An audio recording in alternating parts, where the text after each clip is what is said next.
All right, so let's talk about aliens. It's 8:16 right now. I want to bring in our friends from 105.1 The Buzz because we got to get into this. Yes, our own aliens here. Liz and Mike from 105.1 The Buzz joining us live. Good morning, guys.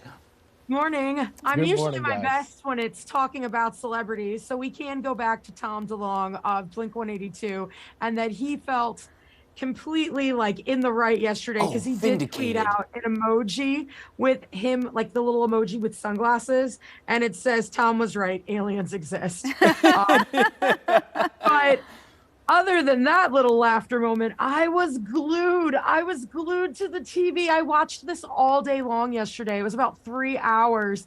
And I am usually a skeptic. And things that I was hearing, I was like, It was wild, right? absolutely horrified. On the Tom DeLonge front, I just have a couple of thoughts. One, for those with the song that we came back from break from, it's a song called Aliens Exist by Blink-182, written and performed there by Tom DeLonge. So that's why we played that song as we were coming back from break. Tom DeLonge has had this lifelong obsession with aliens and their inevitable existence wherever they may be. And it's even at one point what led to like the fracturing, the original fracturing of Blink-182, because Tom DeLonge was kind of off in his world doing his thing, and the other two members of the band. Do you think that's why the band got back together recently? Like, did the guys come around? They're like, now that we're hearing this stuff on Capitol Hill, like he's in the right. And I was listening to I was able to listen to probably about the first 10-ish minutes of that testimony. Tom DeLonge was mentioned not as just like a shout out, like as a like funny haha, but he was mentioned with like credibility about 8 minutes into the testimony, which I thought was awesome. So I had to throw that out there. Yeah, because he has the money. He's been helping with investigations of it, looking into it.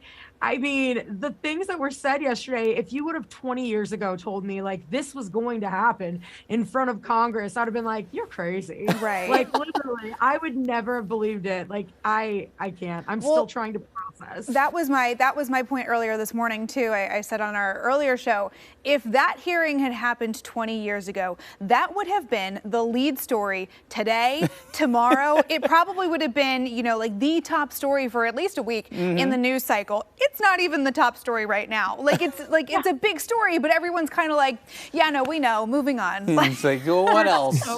We're so desensitized that like I told my husband yesterday because I was watching it by myself and he was like, baby, we've known like for years. They've been putting those breadcrumbs out. He's like, worry about rent that's due next week. That's what's important. And I'm like, rent? They just said aliens. But inflation. Right. Yeah.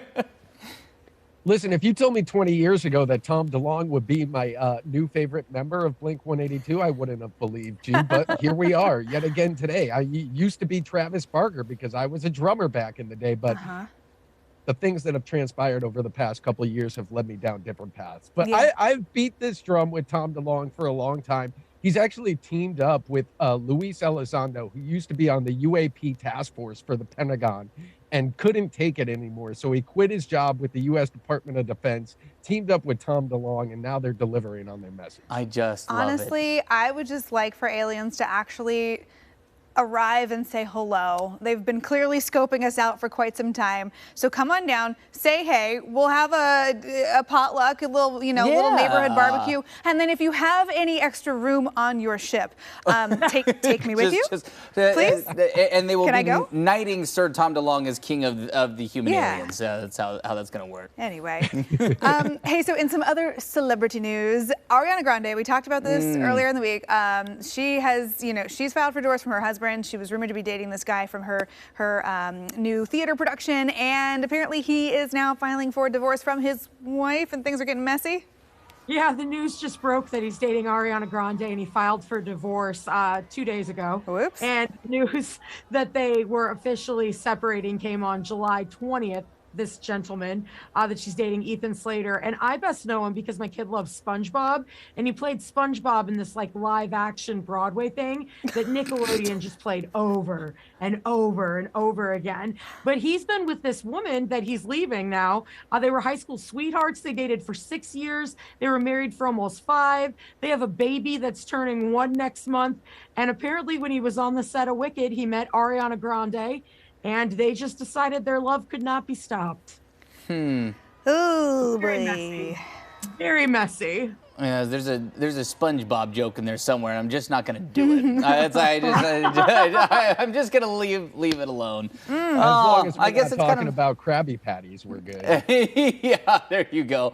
I'm gonna be a Krusty Krab and keep my mouth shut. I think on this one. That's what a bummer. What a bummer it seems like. I mean, not to actually. I don't know either of them. I don't know any of their significant others or their past, so I'm not gonna judge in on that. Well, It's a bummer that it's kind of messy. That's the thing. It's like when you kind of dig into Ariana Grande's dating history, this is not the first time there's been a bit of a love triangle at the start of a relationship, and I don't love it.